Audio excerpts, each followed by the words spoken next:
नमस्कार दोस्तों, मैं उन्नीस मलासी एक बार फिर से आपका स्वागत करता हूं अग्रणी क्लासेस की ऑनलाइन क्लास में। इससे पिछली क्लास में हमने सीखा था सिंप्लीफिकेशन का वो बेसिक रूल जो मैथ्स को अपनी एक्यूरेसी के लेवल पे लेके जाता है। इसका मतलब हमने सीखा था कि बॉडमास का मैथ्स में क्या रोल है और कैसे बॉडमास एक इम्पॉर्टेंट कॉन्सेप्ट बन जाता है जब भी हम किसी मैथमेटिकल प्रॉब्लम को सॉल्व कर रहे होते हैं। मैंने आपको ये भी बताया था कि ऑफ और मल्टीप्लाई दोनों के दोनों में जब हमको करना मल्टीप्लाई ही होता है, फिर उन दोनों में क्या डिफरेंस है। मैंने आपको बताया था कि जो ऑफ वाला मल्टीप्लिकेशन है, जो ऑफ वाली जो हमारी कैलकुलेशन होती है उसे हम डिवीजन से पहले सॉल्व करते हैं और जो ऑर्डिनरी हमारा मल्टीप्लाई है वो डिवीजन के बाद सॉल्व होता है। यहां तक आपने मेरा वीडियो देखा होगा और यदि आप उसको देखने से अगर आपने वो नहीं देखा तो मैं उसका लिंक आपके साथ डिस्क्रिप्शन में जरूर शेयर करूंगा। और मैं एक बार फिर से आपको कहता हूं कि यदि आपको कोई भी प्रॉब्लम किसी कॉन्सेप्ट को समझने में हो रही है तो आप मुझे कॉल जरूर कीजिए। मैं एक बार फिर से अपना नंबर आपके साथ शेयर करता हूँ 9536777797। इस नंबर पे आप मुझे व्हाट्सएप कर सकते हैं। मैं जैसे ही मुझे टाइम हुआ, जैसे ही मुझे समय मिलेगा, मैं आपसे निश्चित रूप से जुड़ने की कोशिश करूंगा।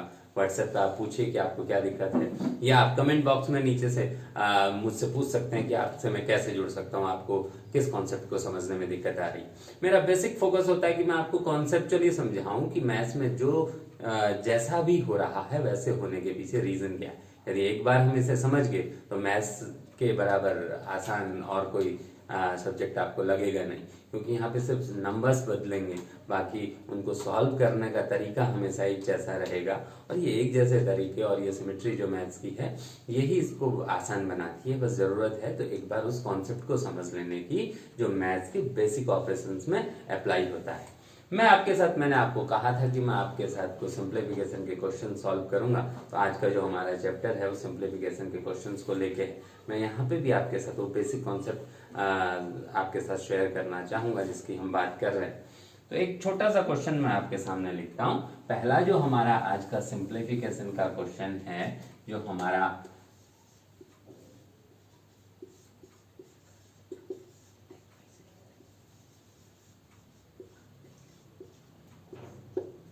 सिंप्लीफिकेशन का एक छोटा सा क्वेश्चन मैं आपके साथ लिखता हूं।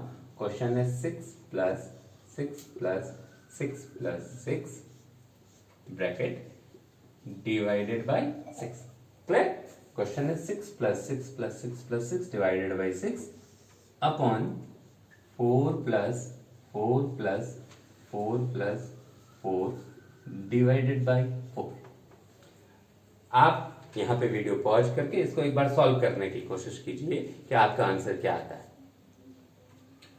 ये जो क्वेश्चन है 6 plus 6 plus 6 divided by 6 upon 4 plus 4 plus 4 plus 4 divided by 4, इसे सॉल्व करते हुए हमें बॉडमास के जो बेसिक रूल्स हैं उनको ध्यान में रखना है। और जब भी हमारे पास फ्रैक्शन हो तो हम न्यूमरेटर को अलग से सॉल्व करेंगे और डिनोमिनेटर को अलग से सॉल्व करेंगे। न्यूमरेटर और डिनोमिनेटर में अलग अलग बॉडमास अप्लाई करने के बाद जो फाइनल हमारा नंबर बचेगा उसे हम फिर सिंप्लीफाई कर देंगे। जैसे यहाँ पे मुझे पहले इसको सॉल्व करना है और उसके बाद जो है न्यूमरेटर और डिनोमिनेटर को अलग अलग सॉल्व करना है और उसके बाद फाइनली इसको जो हमारा आउटकम आएगा उसको सिंप्लीफाई, अगर वो हो पाएगा तो उसको सिंप्लीफाई करेंगे।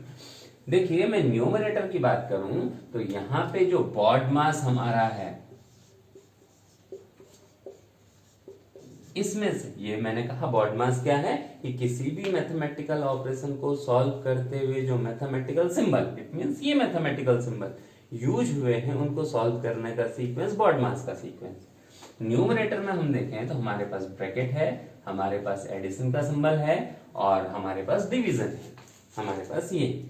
लेकिन बॉडमास का रूल कहता है कि सबसे पहले इनमें से ब्रैकेट सॉल्व होगा, और अगर ब्रैकेट सॉल्व होगा तो ये ब्रैकेट के अंदर जो मेरे पास कैलकुलेशन है वह है 6 plus 6 plus 6 plus 6। It mean 6 plus 6 12, 12 plus 6 18, 18 plus 6 24। तो न्यूमरेटर में आ गया 24, और क्योंकि कैलकुलेशन हमारी पूरी हो गई इसलिए ये ब्रैकेट रिमूव हो जाएगा, डिवाइडेड बाई 6। क्लियर? और डिनोमिनेटर में अब अगर हम देखें, डिनोमिनेटर वाले पोर्शन को देखें तो यहां हमारे पास एडिशन है और डिवीजन है। देखो हमारे पास 1 2 3 तीन एडिशन और एक डिवीजन का सिंबल है, और ये बॉडमास का रूल कहता है कि अगर एडिशन और डिवीजन ये दो सिंबल हैं तो इनमें से डिवीजन पहले सॉल्व होगा। इसलिए सबसे पहले मुझे जो सॉल्व करना है, क्योंकि देखिए इस वाले पोर्शन में डिनोमिनेटर में मेरे पास ब्रैकेट नहीं है, तो इसलिए सिर्फ डिवीजन और एडिशन में डिवीजन पहले सॉल्व होगा। तो मुझे सॉल्व करना होगा 4 डिवाइडेड बाई 4, और 4 डिवाइडेड बाई 4, 4 1 जा 4, तो मेरा हो जाएगा 4 प्लस 4 प्लस 4, और ये 4 डिवाइडेड बाई 4 प्लस 1। क्लियर? ये यहाँ पे प्लस था, इसको सॉल्व करके मेरा आया 1, तो प्लस 1। ठीक है, अब देखिए इसके बाद मेरे पास आया 24 डिवाइडेड बाई 6, और मैं अगर 24 को 6 से डिवाइड करूं तो मेरे पास आएगा 6 4 जा 24, तो ये आया 4, और अपॉन 4 प्लस 4 8, 8 प्लस 4 12, और 12 प्लस 1 13। तो ये जो मेरी कैलकुलेशन है इसका आंसर मेरे पास आया 4/13। क्या आपका आंसर भी ऐसा ही था? और यदि आपका आंसर ये नहीं था तो मैंने आपके साथ शेयर किया कि इस आंसर को, ये जो मेरी कैलकुलेशन है, इसको हम कैसे सॉल्व करेंगे। मैं चाहूंगा कि मैं आपके साथ एक आध जो है ब्रैकेट का और क्वेश्चन सॉल्व करूं, और ब्रैकेट का क्वेश्चन सॉल्व करते हुए एक बहुत छोटा सा क्वेश्चन है हमारे पास। वो क्वेश्चन है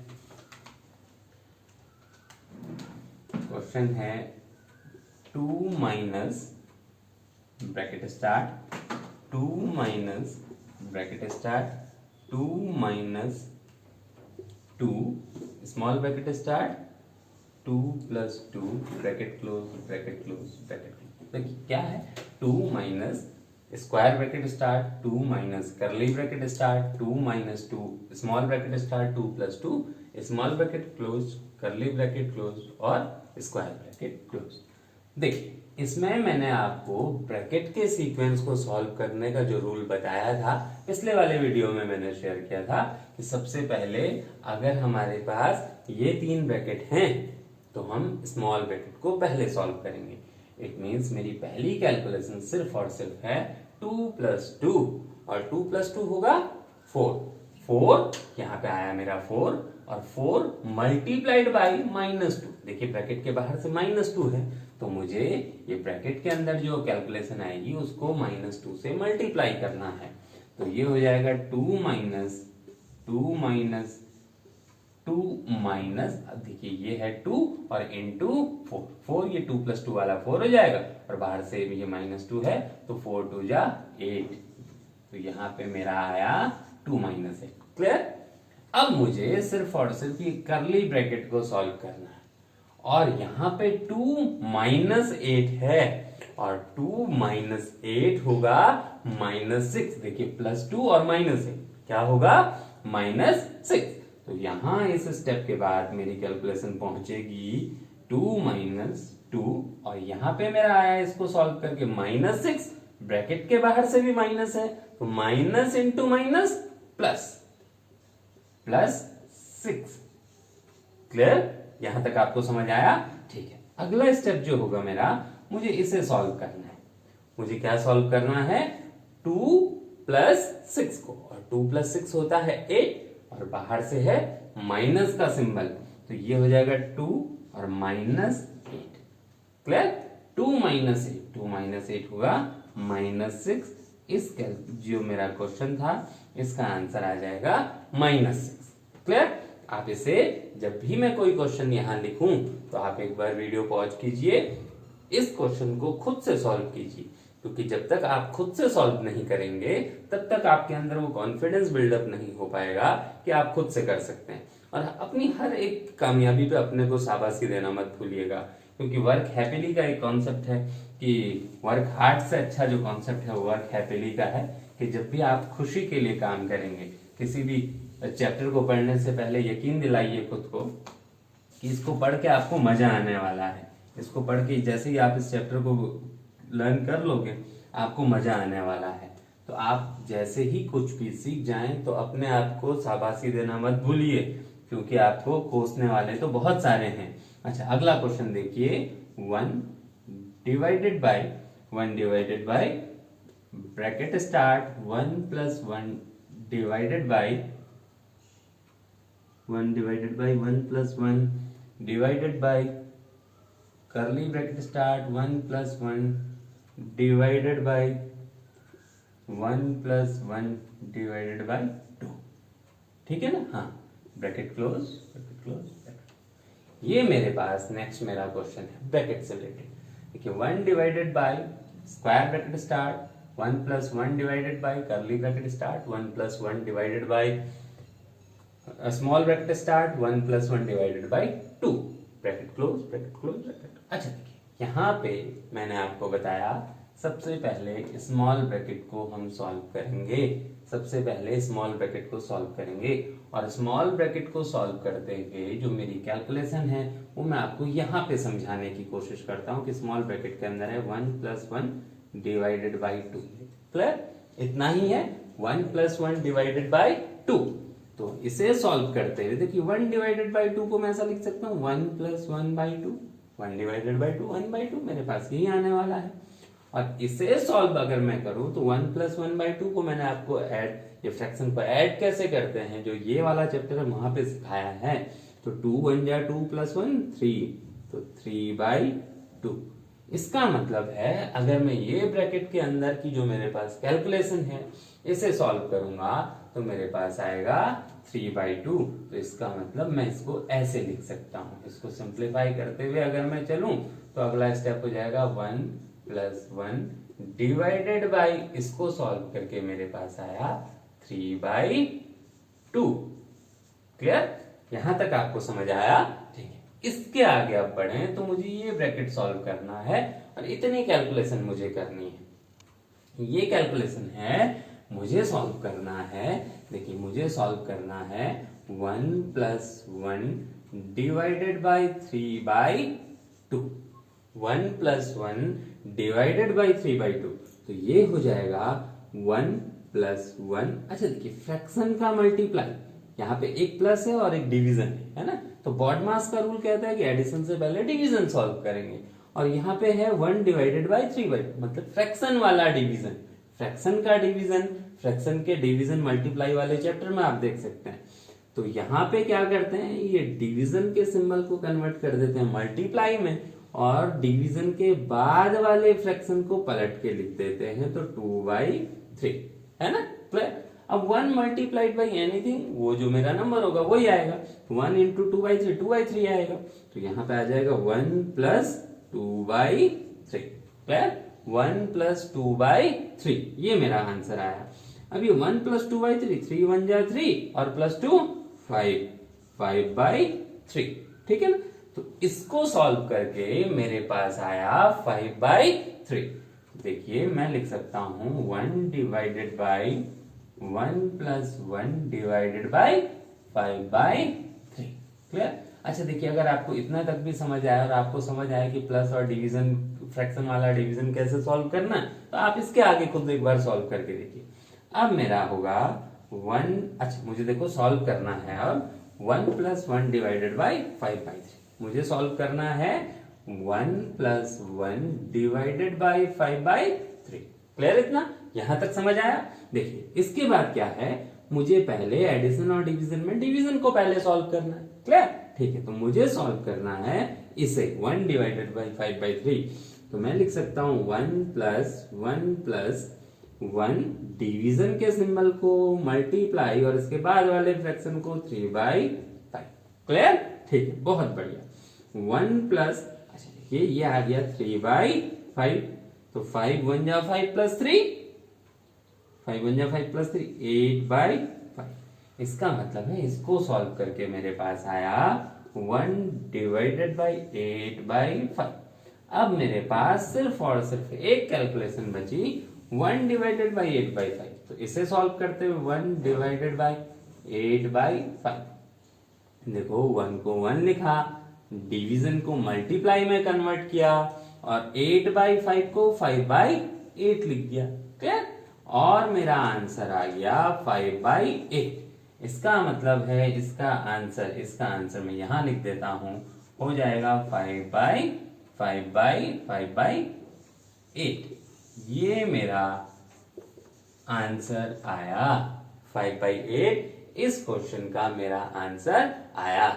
आपको इतनी बातें समझ में आई होंगी। इसके अलावा मैं आपके साथ एक और टाइप का क्वेश्चन सॉल्व करना चाहूंगा। ऐसा क्वेश्चन उत्तराखंड पीसीएस के मेंस में 15 मार्क्स का आया था। जो क्वेश्चन मैं आपके साथ अब सॉल्व करने जा रहा हूँ वो जब उत्तराखंड पीसीएस का एक बार मेंस का एग्जाम था, जो मैथ्स वाला सेक्शन उसमें था, इसमें ये वाला इतना आसान सा क्वेश्चन, क्योंकि देखिए मैथ्स के बेसिक्स आपके बहुत स्ट्रांग होने चाहिए। यदि आपके मैथ्स के बेसिक्स आसान है तो आपको पूरी मैथ्स बहुत आसान लगेगी। तो यहाँ पे जो अब हम क्वेश्चन सॉल्व करने जा रहे हैं, ऐसा ही एक क्वेश्चन इससे लास्ट टाइम जो हमारा पीसीएस मेंस हुआ था उत्तराखंड में, उसमें ये 15 मार्क्स का क्वेश्चन था। और क्वेश्चन है 1/2 प्लस 1/2 प्लस 1/2 माइनस 1/2। ठीक है, 1/2 प्लस 1/2 प्लस 1/2 माइनस 1/2। देखिए मैंने आपको क्या बोला कि किसी भी फ्रैक्शन को सॉल्व करते हुए न्यूमरेटर को अलग से कैलकुलेट करना है और डिनोमिनेटर को अलग से कैलकुलेट करना। तो अगर इस ओवरऑल फ्रैक्शन में देखो, न्यूमरेटर में 1 है, हर जगह न्यूमरेटर में 1 और डिनोमिनेटर को मुझे सॉल्व करना है। मतलब न्यूमरेटर को कहीं ऐसे सॉल्व करने की जरूरत नहीं है, मुझे सिर्फ डिनोमिनेटर को सॉल्व करना है। तो इस कैलकुलेशन में मैं पहले सबसे बॉटम एंड से सॉल्व करना शुरू कर। यदि न्यूमरेटर में भी कुछ होगा तो मैं उस वाले पोर्शन को भी सॉल्व करूंगा, लेकिन अगर यहाँ पे सब जगह 1 है तो मतलब मुझे सिर्फ डिनोमिनेटर को सॉल्व करना है। और इस प्रोसेस में मेरी पहली कैलकुलेशन हो जाएगी 2 माइनस 1/2। ठीक है ना, 2 माइनस 1/2। इतना समझ में आया? तो इसका मतलब है नेक्स्ट स्टेप में मैं 2 माइनस 1/2, तो 2 2 जा 4 और -1, 4 माइनस 1 4 माइनस 1 3, तो 3/2। 2 माइनस 1/2 को अगर मैं सॉल्व करूंगा तो 3/2 आएगा। ठीक है, देखिए 1/2 प्लस 1/2 प्लस 1/3/2, 1/3/2। ठीक है ना, ये मेरे पास आया। अच्छा देखिए यहाँ पे बड़े ध्यान से देखिए, ये वाला एक फ्रैक्शन को पहले मुझे सॉल्व करना है। और मैंने आपको बताया था कभी भी अगर a/c/d के फॉर्म में मेरे पास फ्रैक्शन आ जाए तो मुझे क्या करना है, इस a के, अब इसका मतलब होता है a डिवाइडेड बाई c/d। बताया था मैंने आपको यदि याद आ रहा हो तो मैंने आपको बताया था a divided by c, numerator को डिनोमिनेटर से डिवाइड करना है। इसका मतलब होता है a is multiplied by d/c। It means a into d/c मुझे कर देना है ना। ये मैंने आपको बताया था। देखिए इसी कॉन्सेप्ट पे मुझे सॉल्व करना है 1/3/2 को। ठीक है ना, it means 1 is divided by 3/2, it means 1 multiplied by 2/3, it means 2/3। ये 1/3/2 को सॉल्व करूंगा तो ये हो जाएगा 2/3। क्लियर? इतना समझ में आया? देखिए इसके आगे मैं यहाँ सॉल्व कर देता हूँ। ये हो जाएगा 1/, देखिए आप इस सारी कैलकुलेशन को एक बार जब इसमें आप एक्सपर्ट हो जाएंगे तो बिना पेन और बिना कॉपी के भी कर पाएंगे। लेकिन अभी मेरा काम है आपको बेसिक कॉन्सेप्ट समझाना, इसलिए मैं आपको डिटेल में इसको समझा रहा हूं। इसके बाद ये हो जाएगा 2 प्लस 1/2 प्लस, और इसको सॉल्व करके आया मेरा 2/3, तो ये हो जाएगा 2/3। क्लियर? यहां तक समझ आया आपको? इसका मतलब है अब मेरे पास जो नेक्स्ट कैलकुलेशन है वो सिर्फ इतनी है। मुझे अपने अगले पोर्शन में सिर्फ इतना सॉल्व करना है, और मैं आपको बताऊं तो मुझे सॉल्व करना है 2 प्लस 2/3। क्लियर? 3 2 जा 6 प्लस 2 8/3। इसको सॉल्व करके आए 3 2 जा 6, 3 2 जा 6 प्लस 2 8/3। तो मेरे पास आ जाएगा 1/2 प्लस 1/3 2 जा 6 प्लस 2 8/3। ठीक है, क्लियर? इतना क्लियर? अब मुझे जो सॉल्व करना है वो 1/8/3 को करना है। इसे कैसे सॉल्व करना, अभी मैंने आपको बताया कि 1 is divided by 8/3, it mean 1 is multiplied by 3/8, तो 1 मल्टीप्लाइड बाई 3/8 3/8, ठीक है ना। तो देखिए अब ये हो जाएगा 1/2 प्लस 3/8, 1/2 प्लस 3/8, 8 2 जा 16 प्लस 3 19/8। तो अब ये हो जाएगा 1/19/8, क्लियर। और इसे अगर मैं सॉल्व करूं तो ये हो जाना है 8/19, ये हो जाएगा 8/19। देखिए इतना बेसिक सा एक क्वेश्चन, इतना छोटा सा, जिसमें मैथ्स के बिल्कुल बेसिक्स अप्लाई होते हैं, हमको 15 मार्क्स कितने आसानी से दिला सकता है। ऐसे ही कुछ और क्वेश्चंस को हम अपने अगले वीडियो में आपके साथ, या मैं चाहूंगा कि अगला जो मैं आपके साथ वीडियो शेयर करूं उसमें आप मुझसे सिंप्लीफिकेशन के क्वेश्चन पूछिए कि आपको कौन से सिंप्लीफिकेशन के क्वेश्चन किस चैप्टर से टफ लग रहे हैं। आप नीचे कमेंट बॉक्स में मेरे साथ शेयर करेंगे या मुझे व्हाट्सएप अपने क्वेश्चन करेंगे, तो मैं अपना अगला जो वीडियो लेके आऊंगा वो आपके उन क्वेरीज पे लेके आऊंगा जो सिंप्लीफिकेशन के चैप्टर से आपके साथ हो रही है। क्योंकि होता क्या है कि ये जो चैप्टर है ये इतना इंपॉर्टेंट चैप्टर है कि अगर बैंक, एसएससी या किसी भी और सीसेट या उत्तराखंड पीसीएस या उत्तराखंड या किसी और स्टेट पीसीएस में या लोअर पीसीएस में जो मैथ्स वाला सेक्शन होता है उसमें इसका एक बड़ा वेटेज होता है। अराउंड 20% जो क्वेश्चन होते हैं वो सिंप्लीफिकेशन से कई बार होते हैं, और कई बार 20% से ज्यादा क्वेश्चन सिंप्लीफिकेशन के चैप्टर से होते हैं। तो नेक्स्ट जो मेरा वीडियो है, मैं चाहता हूं कि वो आपकी जो क्वेरीज होंगी उन क्वेरीज आप मुझे जो व्हाट्सएप क्वेश्चन करेंगे या आप मेरे कमेंट बॉक्स में जो क्वेश्चन लिखेंगे या आप मुझ तक अपने क्वेश्चन जैसे भी पहुंचाएं वैसे आप मुझे अपने क्वेश्चन पहुंचाइए, मुझे अच्छा लगेगा। तब तक के लिए पढ़ते रहिए और बढ़ते रहिए। धन्यवाद।